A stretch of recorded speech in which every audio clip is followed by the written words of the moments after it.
Olá pessoal, nós vamos agora partir para os capítulos 19 e 20 do Evangelho de Mateus, capítulos esse que abrem uma nova sessão no Evangelho de Mateus. Nós vimos na aula passada que o Senhor Jesus Cristo, ele termina o seu discurso, o seu quarto discurso narrado aqui no Evangelho de Mateus, que encerra mais uma sessão ali aqui do Evangelho. E então no comecinho do capítulo 19, nós temos aquele marcador que Mateus utiliza para mostrar aqui que ele terminou o discurso, quando ele diz: e aconteceu que, concluindo Jesus estas palavras, deixou. Então, todas as vezes que Mateus conclui a narrativa de um discurso, ele então marca isso daqui, e nós temos então a indicação de que irá começar uma nova parte na história. Então, a nova parte da história de Jesus agora é marcada aqui pelo fato de que Jesus deixa a Galileia e vai para a Judéia. Então aqui é a última viagem de Jesus, saindo da Galileia e indo para a Judéia. Você deve ter percebido que desde o capítulo 13 ali para o capítulo, na verdade desde o capítulo 14, que Mateus já nos narra Jesus deixando a Galileia. Então Jesus vai deixando aos poucos a Galileia, andando nas regiões circunvizinhas, mas dessa vez ele deixa de fato a Galileia e parte para a Judéia, para então a última Páscoa, e onde Jesus irá entregar a sua vida, certo? Então o texto diz aqui que Jesus sai da Galileia e vai para a Judéia, só que ele vai ali além do Jordão, certo? Então, isso nos mostra que Jesus não vai para a Judéia passando por dentro da Galileia, ele vai pela região da Pérea. Então você tem aqui o Rio Jordão, de um lado você tem a região da Samaria, certo? Jesus não passa pela Samaria. Então, de um lado do Rio Jordão você tem a região de Samaria, e do outro lado você tem a região da Pérea. Então, nessa região da Pérea, o texto diz que muitas multidões seguiam a Jesus e Jesus curou-as ali. Então, com isso, Mateus encerra a sessão anterior, em que ele narrou ali a reação de Jesus à oposição que começou a ser organizada lá dos capítulos 11 e 12. Então ali Jesus começa a reagir, saindo da Galileia, se retirando da Galileia e focando, dedicando mais tempo para os seus discípulos, para instruir os seus discípulos. Agora então, Jesus, ele sai de vez da Galileia e ele vai então se apresentar na região da Judéia. Ele então vai, nessa sessão em que vai acontecer a chamada entrada triunfal de Jesus em Jerusalém. Mas nessa sessão também vai acontecer os principais casos de rejeição a Jesus ali naquela região. É uma sessão onde há textos muito fortes de Jesus falando a respeito da rejeição de Israel por conta da rejeição de Israel para com o Messias, onde Jesus entra em muito confronto com as autoridades religiosas, onde Jesus faz várias imprecações contra o povo de Israel por causa da sua rejeição ao rei. E essa sessão culmina com os capítulos 24 e 25, com o último discurso de Jesus, narrado durante o ministério de Jesus, e que depois seguirá para a narrativa da morte e ressurreição. Então, capítulos 24 e 25 traz ali o discurso do Sermão do Monte das Oliveiras, onde nesse discurso o Senhor Jesus Cristo vai falar a respeito da rejeição final, definitiva de Deus, em que Deus irá se voltar contra Israel, pelo fato de Israel se voltar contra o Messias, certo? E então ali vai acontecer o dia do Senhor, o dia da ira, e Jesus então vai explicar tudo isso, ok? Então esse é um panorama geral aqui dessa próxima sessão que nós temos diante de nós. Agora, Como você viu no começo dessa aula, nós vamos tratar primeiro a respeito dos capítulos 19 e 20 aqui dessa sexta sessão do Evangelho de Mateus. Por que tratar dos capítulos 19 e 20? Porque esses capítulos aqui, eles são capítulos em que Jesus ele vai dar várias instruções para os seus discípulos. Nós não temos aqui um discurso, porque nós temos Mateus selecionando várias situações em que Jesus utiliza para instruir os seus discípulos.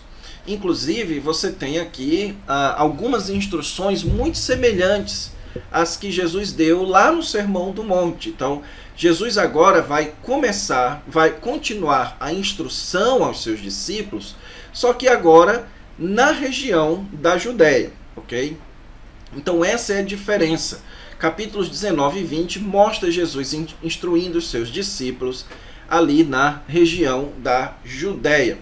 E a primeira instrução que o Senhor Jesus Cristo vai dar para os seus discípulos diz respeito ao divórcio e casamento. Então note aqui, certo, que Jesus vai dar agora nos capítulos 19 e 20, Jesus vai dar uma série de instruções aos seus discípulos, e a primeira delas diz respeito ao divórcio e casamento. Esse texto aqui é um texto também muito estudado do Evangelho de Mateus, é um texto central para a questão do divórcio e recasamento no Novo Testamento, ok? Então é basicamente impossível que você estude a respeito do que o Novo Testamento fala sobre divórcio e recasamento sem passar por esse texto de Mateus capítulo 19, ok?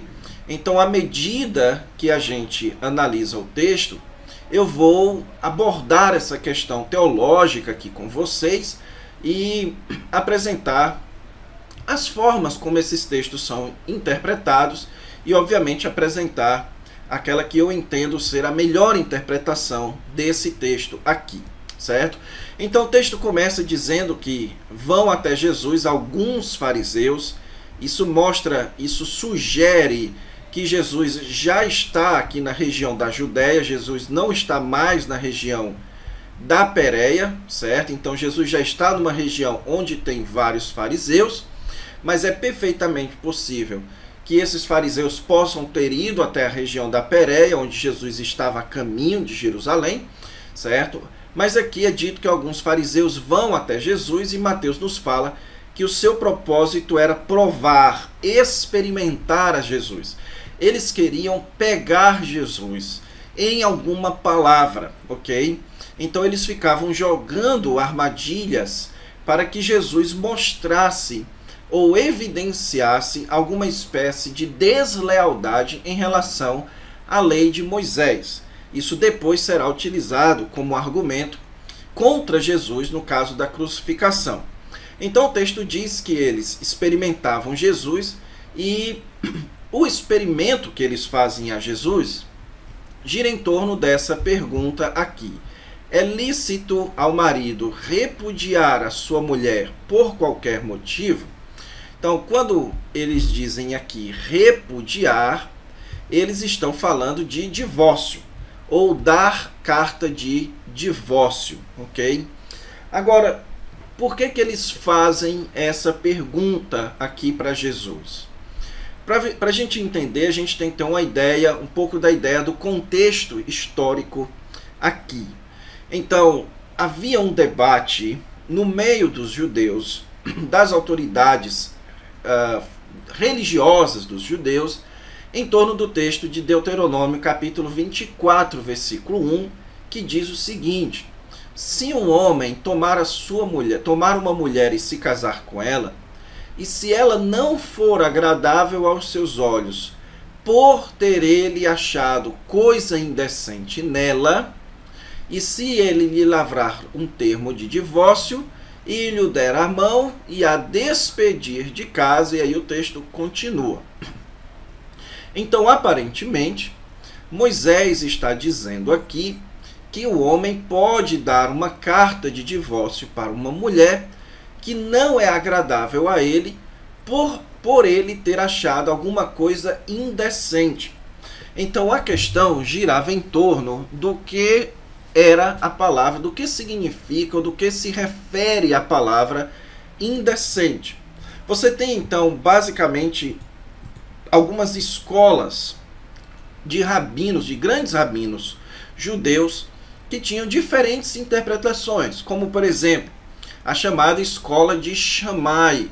A escola de Shammai entendia que por indecente aqui Moisés estava se referindo apenas ao fato da mulher não ser virgem. Então o que ele está dizendo aqui é que se um homem casar com uma mulher e entender que ela não é virgem, então ele pode dar carta de divórcio para ela. Outra escola, a chamada escola de Hillel, ela entendia indecência como qualquer coisa que desagradasse o marido. Então o homem casou com uma mulher e ele não gostou do feijão dela, ou ele não gostou da forma como ela limpa a casa, ou da forma como ela se veste. Então ele pode dar uma carta de divórcio para ela. Algumas outras escolas, por exemplo, ainda entendiam esse texto, certo? Como o marido que não gostou daquela mulher e simplesmente gostou mais de outra mulher e se arrependeu. Então você tinha aqui algumas formas distintas de entender essa questão aqui da lei de Moisés, Deuteronômio 24, versículo 1. E então, eles fazem uma pergunta com um tom capcioso para Jesus. Porque eles perguntam aqui, é lícito ao homem repudiar a sua mulher por qualquer motivo? Então, essa pergunta aqui iria colocar Jesus contra a escola de Hillel, ok? Então, Jesus estaria aqui contra a escola de Hillel. Então, aqueles que seguiam a escola de Hillel iriam achar que Jesus estava indo contra a lei, certo? Que era aqui a escola mais popular do seu tempo. Jesus, então, ao discordar de Hillel, estaria aqui arranjando um problema muito grande para ele com os fariseus, que entendiam que essa era a interpretação correta da lei. Mas o Senhor Jesus Cristo responde para eles de uma maneira muito interessante, muito sábia. Jesus responde para eles: não tendes lido, e aqui então Jesus leva eles para Gênesis. Então, Jesus traz o debate de uma escola e leva o debate para um texto comum, o texto de Gênesis. Não tendes lido que o Criador desde os princípios os fez homem e mulher, e que disse, veja aqui que só um detalhe interessante, lá no texto de Gênesis é Moisés quem diz, deixará o homem pai e mãe, mas agora é colocado como Deus dizendo, mostrando aqui a compreensão do Antigo Testamento como palavra de Deus. E que disse, por esta causa deixará o homem pai e mãe, se unirá à sua mulher, tornando-se os dois uma só carne, de modo que já não são mais dois, porém uma só carne. Portanto, aí vem a conclusão de Jesus: o que Deus ajuntou, não o separe o homem. Então, veja, a pergunta deles é: o homem pode se divorciar da mulher por qualquer motivo? Então Jesus responde: o homem não é para se divorciar da mulher, porque Gênesis diz que foi Deus quem criou o matrimônio. Foi Deus quem juntou o homem e mulher. Portanto, se o plano original de Deus é que o homem e a mulher permanecessem juntos, então o homem e a mulher não podem se separar, ou não devem se separar, ok? Então essa é a resposta de Jesus. A pergunta dos fariseus focava na razão para o divórcio. Jesus mostra então que o plano original de Deus é a não existência do divórcio. Então esse é o plano original de Deus para o casamento. E aqui, pessoal, desde já nos mostra que o divórcio, as pessoas não podem casar pensando no divórcio como alternativa. Isso é muito comum nos dias de hoje, certo? As pessoas hoje em dia seguem a prática do eu vou casar, se não der certo eu me separo, mas aqui claramente o texto bíblico está dizendo que esse não é o plano de Deus para o casamento. O plano de Deus para o casamento é que o homem e a mulher permaneçam juntos como Deus estabeleceu, certo? Então, nós não podemos entrar numa relação, num casamento, usando ou tendo uma carta de divórcio no bolso para ser usada quando nós quisermos ou acharmos que devemos usar, ok? Então o Senhor Jesus Cristo mostra aqui que o plano original de Deus é que não haja separação. Só que, aparentemente, a resposta de Jesus coloca Jesus em um problema. Por quê? Porque Moisés disse que o homem podia lhe lavar, termo de divórcio, certo? Então, o texto de Deuteronômio 24:1 pressupõe que o homem pode lavrar uma carta de divórcio. Então, se Jesus está dizendo aqui que o homem não deve se separar porque esse não é o plano original de Deus, então por que Moisés disse que o homem poderia lavrar carta de divórcio? Então é essa a pergunta dos fariseus. Então por que mandou Moisés dar carta de divórcio e repudiar? Certo? Então aqui eles fazem a pergunta natural para Jesus.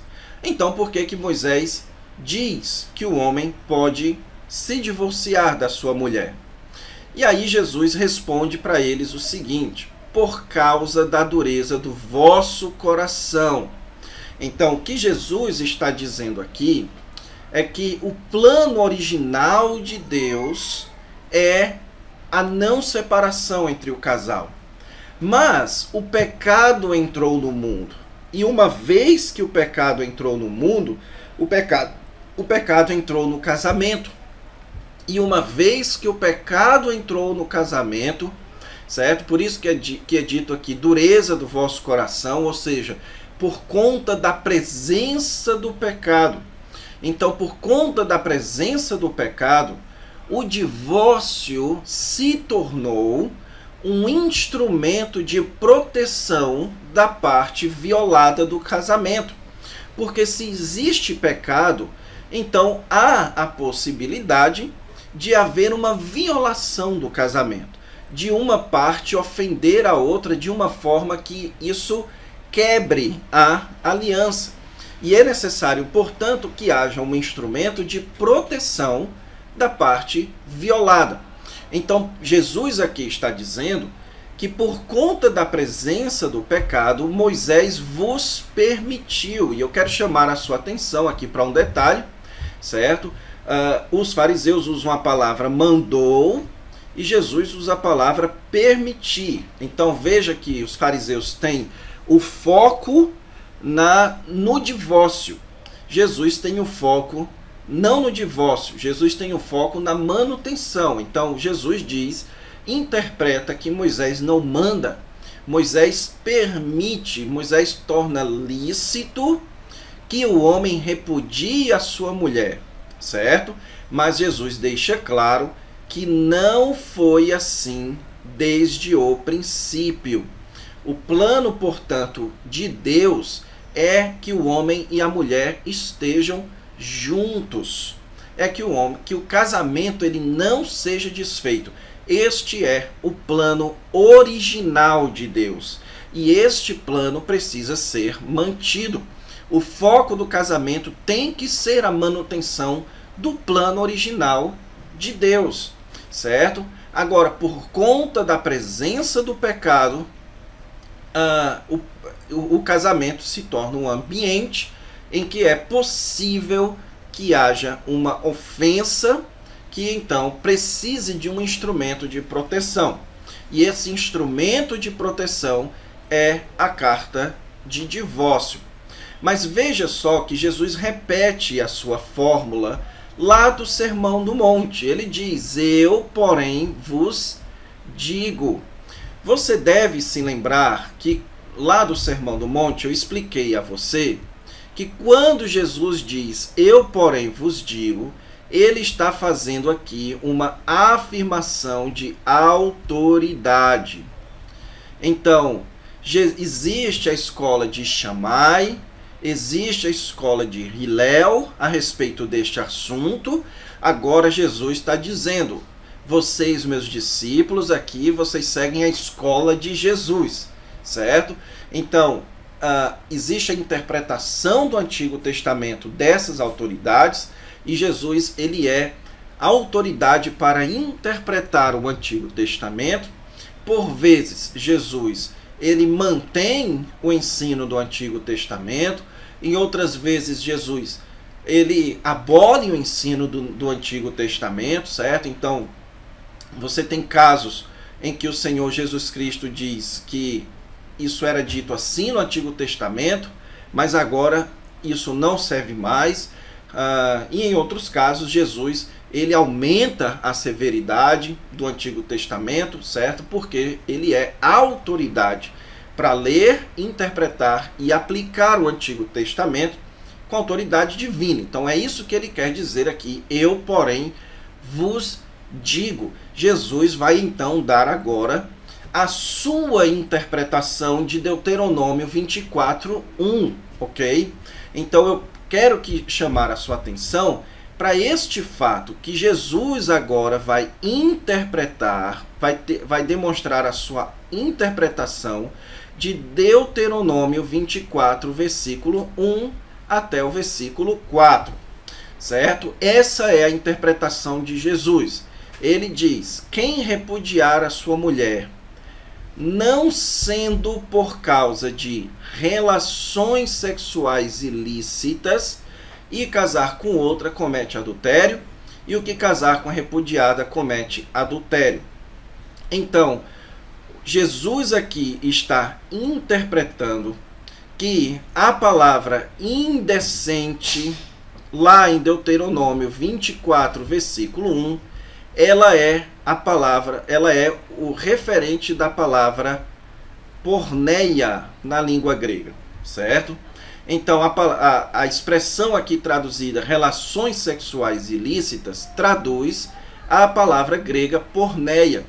E a palavra grega porneia, ela refere-se a atos de imoralidade, certo? Que vão muito além do adultério. Ok, pessoal? Então, relações sexuais ilícitas não se referem apenas a adultério. Então, muita gente gosta de dizer que Jesus está dizendo que o adultério é a única cláusula de exceção. Não. Jesus está falando que a porneia é uma cláusula de exceção. Agora, em que sentido a imoralidade pode se tornar uma cláusula de exceção? É quando uma das partes comete um ato de imoralidade que quebra a aliança. Isso pode incluir o adultério, isso pode incluir a pedofilia, a zoofilia, certo? O homossexualismo. Isso se refere a qualquer expressão sexual fora do ambiente do casamento.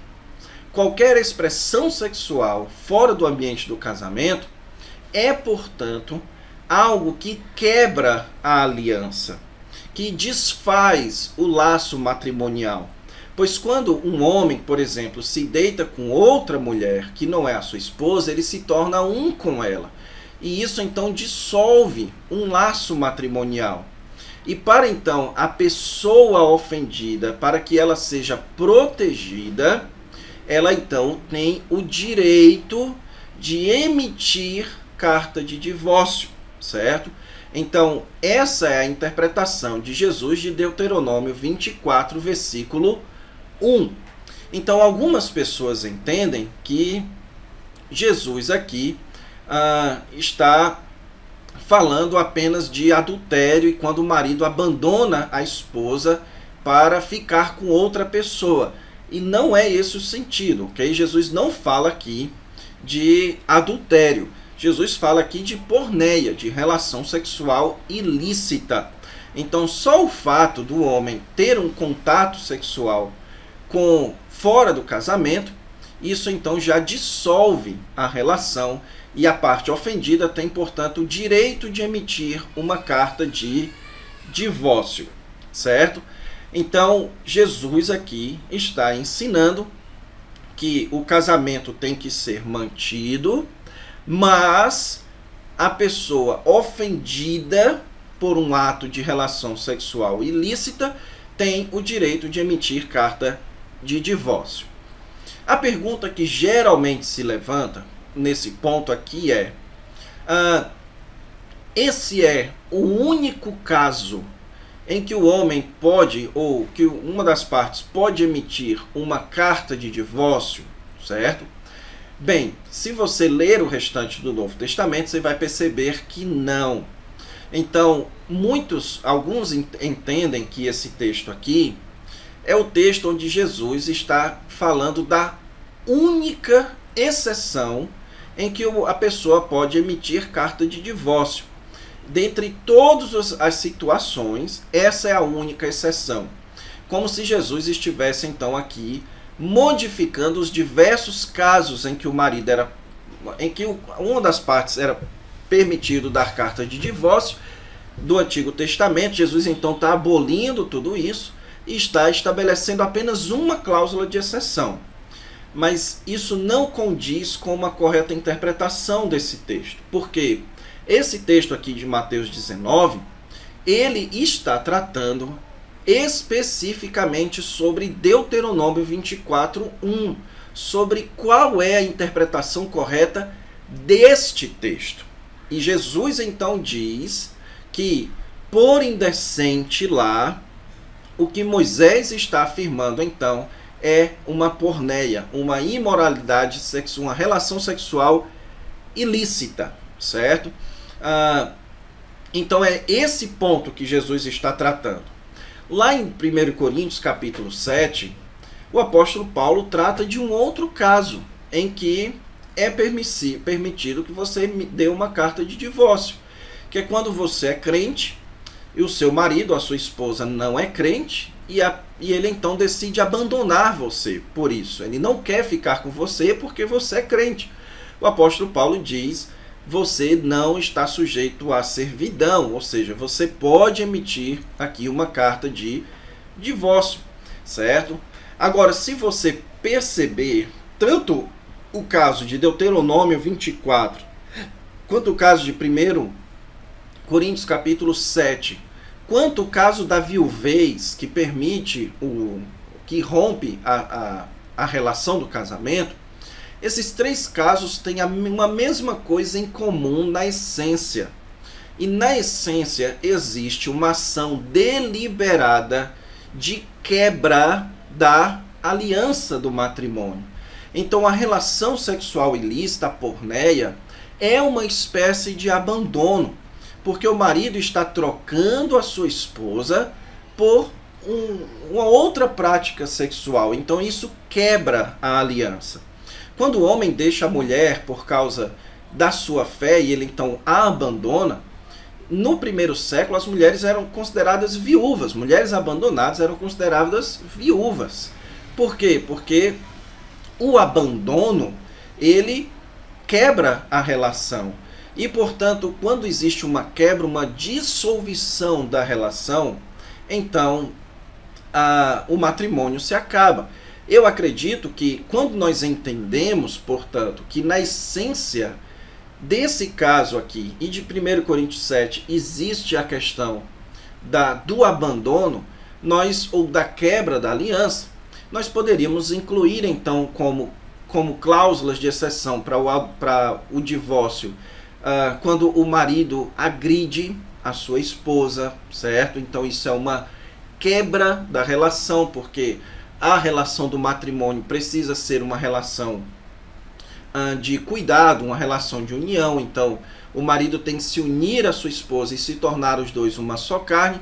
Então, quando ele bate na sua esposa, quando ele agride, quando ele abusa da sua esposa, a sua esposa também tem o direito, porque isso também é uma espécie de abandono da relação do matrimônio, ok?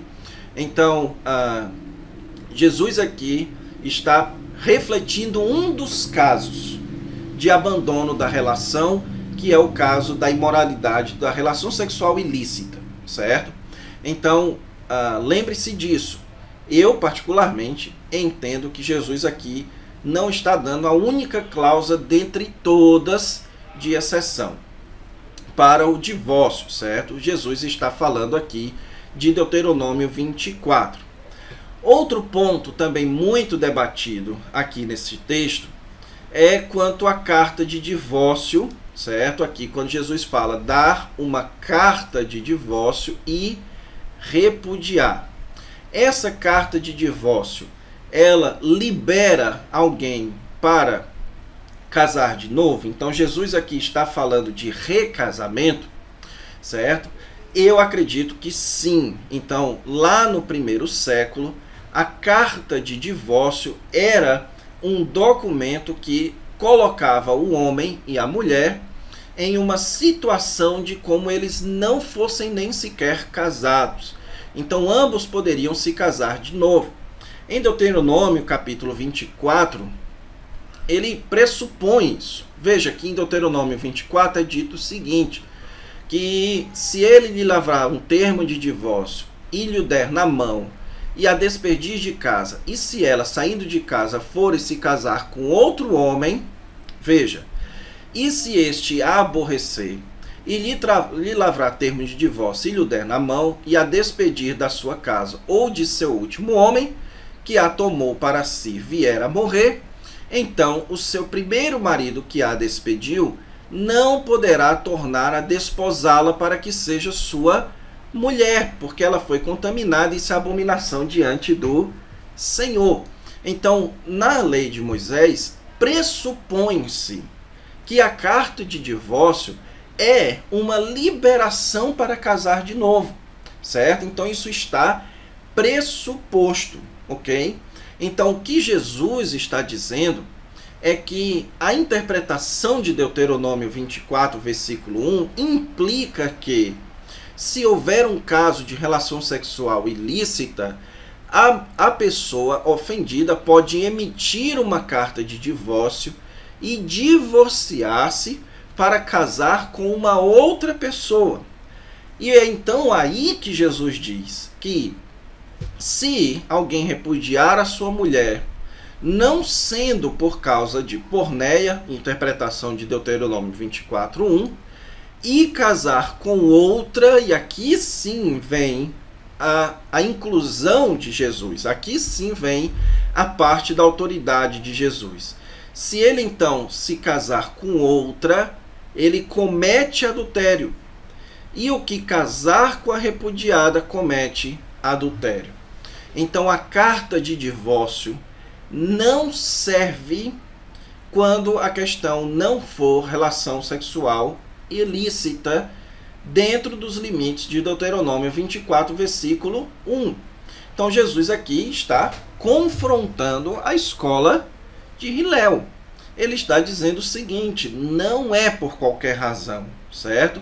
Se você emitir uma carta de divórcio porque você não gosta da comida da sua esposa, então você, se casar com outra, você está adulterando, e o que casar com a repudiada comete adultério. Mas veja, e isso eu comentei com vocês lá no Evangelho, lá no Sermão do Monte, que Jesus está colocando a culpa aqui do que casar com a repudiada em quem emitiu a carta de divórcio. Então, se você repudia uma mulher e ela casa com outra, com outro homem, esse outro homem estará cometendo adultério.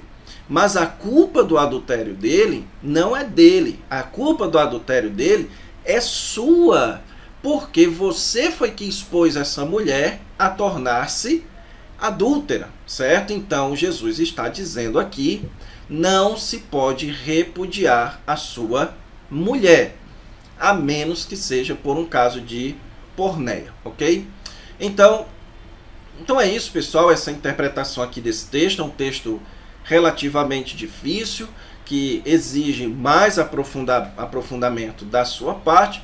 Você pode consultar alguns comentários e alguns livros escritos para tratar sobre esse assunto, caso você queira se aprofundar nessa questão